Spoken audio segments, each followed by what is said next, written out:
In this video, I'll be showing you step by step how to create an Azure OpenAI API. It is super easy to do. So the first thing you need to do is open up your favorite browser like you usually would, and then go up to portal.azure.com and then log into your account like you usually would. Once from here, it should look something like this.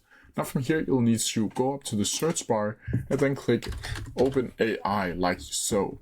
From here, it should look something like this, where you can see Azure OpenAI will pop up.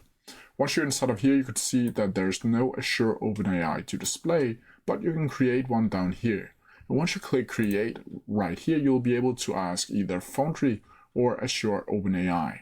From here, you'll simply need to choose Azure OpenAI like so. And then from here, it should be looking something like this. Now from here, you'll need to create Azure OpenAI, where you'll need to add in your product details, where you can choose the subscription, and you can add to a resource group, and you can create a new one by clicking right here.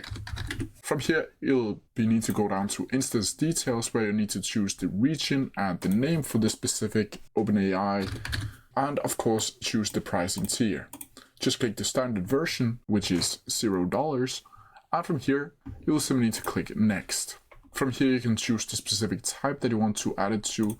Click next, you can add tags if you want to do that, and click review plus submit. From here you'll simply need to click create, and as you can see up here, initializing deployment. This can take approximately a couple minutes to a couple seconds depending on how fast Azure is for the specific day. From there it should look something like this. From here, once it's done that, it should be looking something like this, where you can see the next step, which is go to resource. From here you'll simply need to go to resource, and then it should be looking something like this. From here, you'll need to go over to the left-hand menu and go over to where it says Resources Management and the first one called Keys and Endpoints. Once you get inside of here, you'll be able to show the keys, and this right here, the key 1, key 2, a location, region, and endpoint. This one in particular, key 1, is your API key that you can then copy to your clipboard and then paste it over to the specific site that you need it to.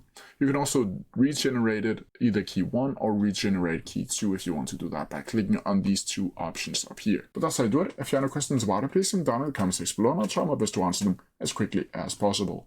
See ya!